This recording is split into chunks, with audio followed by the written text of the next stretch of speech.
문화저널 20일 독자 여러분, 주간 브리핑 시청자 여러분 안녕하십니까? 아나운서 배소윤입니다. 2월 5일 주간 브리핑을 시작하겠습니다. 식품의약품안전처가 코백스 퍼실리티로부터 공급받을 예정인 화이자 코로나19 백신 코미나티주에 대한 특례 수입을 3일 승인했습니다. 이번 특례 수입은 식약처, 질병청 합동전문가 자문회의를 거쳐 질병관리청이 요청함에 따라 이뤄진 것으로 특례 수입 승인 물량은 11만 7천 회분이며 코백스로부터 세부 공급 일정이 확정되면 한국휴기필수의약품센터를 통해 2월 중순 이후부터 국내 수입될 전망입니다.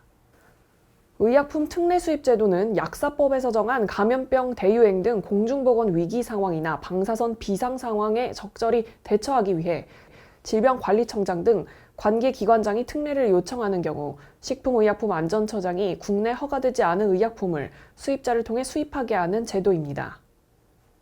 금융위원회가 다음 달 15일까지 한시적으로 적용한 공매도 금지 조치를 5월 2일까지 연장하고 5월 3일부터 부분 재개하기로 했습니다. 공매도가 허용되는 종목은 국내 증시를 대표하는 대형주로 코스피 917개 종목 중 200개 종목, 코스닥 1470개 종목 중 150개 종목이 이에 해당합니다. 나머지 2037개 종목은 계속 공매도가 금지됩니다. 은성수 금융위원장은 3일 오후 임시금융위 회의를 열어 공매도 재개 여부를 논의한 결과 이 같은 결정을 내렸다고 밝혔습니다. 그동안 공매도 금지 이후 공매도 재개 문제와 관련해 완전 금지, 완전 재개, 제도 개선 후 재개 등 다양한 의견이 제시됐지만 금융위에서는 국제적으로 연결돼 있는 우리 자본시장 환경에서 글로벌 스탠다드인 공매도를 완전 금지 또는 무기한 금지하기는 어렵다는 데 의견을 모았습니다. 공매도는 특정 종목의 주가 하락이 예상되면 주식을 보유하지 않은 사람이 증권사로부터 주식을 빌려 파는 거래 행위로 주가가 하락하면 같은 종목을 싼 값에 다시 매수해 차익을 챙기는 방식입니다. 공매도는 주가의 비정상적 급등을 막는다는 순기능이 있지만 반대로 시세 조정 등의 문제점이 발생할 수 있는데요. 많은 개인 투자자들은 공매도가 외국인 또는 기관 투자자들의 전유물이었던 만큼 기울어진 운동장이라며 불만을 제기해온 바 있습니다.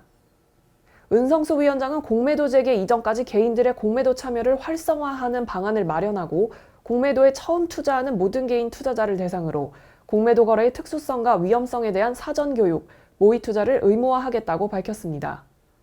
은 위원장은 부분적 재개를 통해 시장 충격을 최소화해 가기로 했으며 일부 종목에 대한 부분 재개는 홍콩식 부분 공매도 방식과 2008년 글로벌 금융위기 이후 비금융주부터 공매도를 우선 재개했던 과거의 정책적 경험 등을 참고했다고 설명했습니다.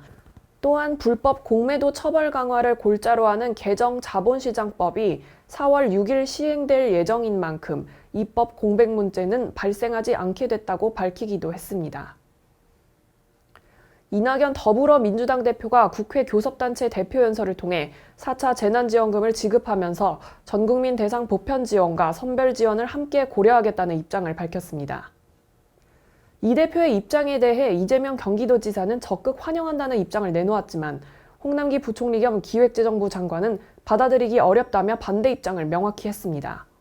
이 지사는 연설 직후 페이스북을 통해 적극 환영한다, 방법론에 대한 건강한 토론을 지나 이제 신속한 실천과 행동의 시간이 될 것이라며 국민께 부여받은 180석의 막중한 책임과 권한으로 당의 저력을 보여줄 것으로 기대한다고 화답했습니다.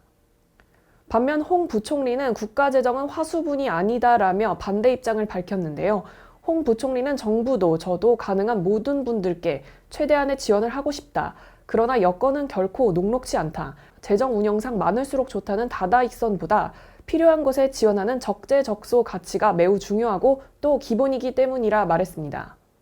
그는 이재명 경기도지사를 겨냥해 얼마 전 우리 재정 상황을 두고 너무 건전한 것이 문제라는 지적을 본 적이 있다며 적절하지 않은 지적이고 그렇게 행동하지도 않았다. 재정을 너무 쉽게 본 진중하지 않은 지적이라 꼬집었습니다. 이낙연 대표의 선별, 보편 지원 동시 진행 제안에 여당과 기재부가 상반된 입장을 보이면서 향후 적지 않은 충돌이 예상되는데요. 과거 지원금 문제를 놓고 당정 간의 갈등이 커지자 문재인 대통령이 직접 나서서 중재를 하긴 했지만 또다시 갈등이 표면화되면서 대통령이 어떤 입장을 밝힐지 여부도 주목됩니다. 주호영 국민의힘 원내대표는 3일 교섭단체 대표연설을 통해 문재인 정부는 지난해 K방역 자화자찬에 도취한 나머지 백신 조기 확보에 실패했다며 전문가와 야당의 제언에 귀 기울였다면 이렇게까지 뒤처지진 않았을 것이라 지적했습니다. 이날 주 원내대표는 코로나를 종식시킬 수 있는 게임 체인저는 백신 접종이라며 문재인 정권이 뒤늦게 백신 구입에 나서 올해 2월에야 필수 대상인 의료진 접종을 시작하게 됐고 집단 면역은 11월이나 돼야 형성된다고 강조했습니다.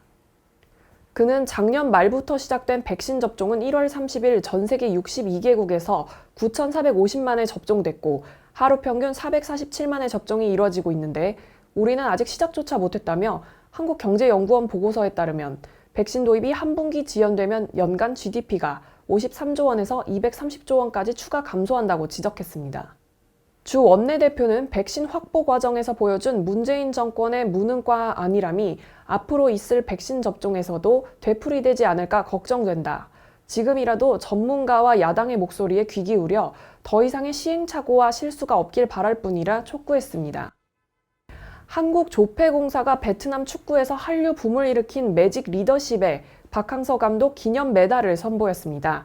조폐공사는 1일 서울 마포구 조폐공사 서울사옥에서 베트남 축구대표팀 박항서 감독이 참석한 가운데 박항서 감독 기념 메달을 공개했는데요. 조폐공사는 대한민국의 국가 브랜드를 높이기 위한 다양한 메달 사업을 추진 중으로 이번 기념 메달은 축구계에서 국위를 선양한 박항서 베트남 국가대표 감독의 업적을 기리기 위해 기획됐습니다.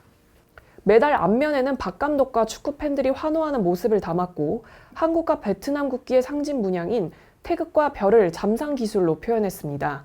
뒷면에는 2018년도 아세안 축구연맹 스즈키컵 결승전이 열린 베트남 하노이 미딩 국립경기장과 골 장면을 통해 박항서 감독과 베트남 선수단의 영광을 재현했습니다.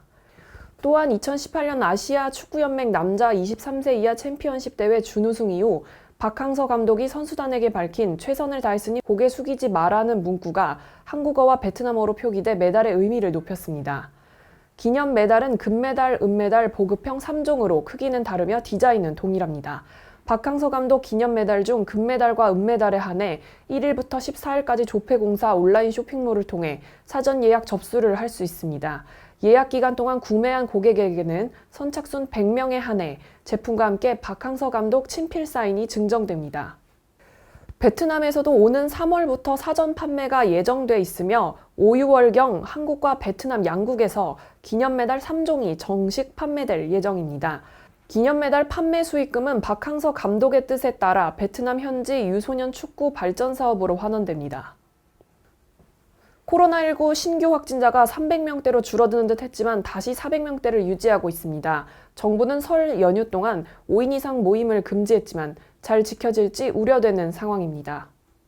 시청자 여러분, 긴장을 늦추지 말고 안정세로 돌아설 수 있도록 불필요한 외출이나 모임 자제, 마스크 착용, 손 씻기 등 모두가 방역 수칙을 더욱더 잘 준수해 건강한 한 주 보내시기 바랍니다. 감사합니다.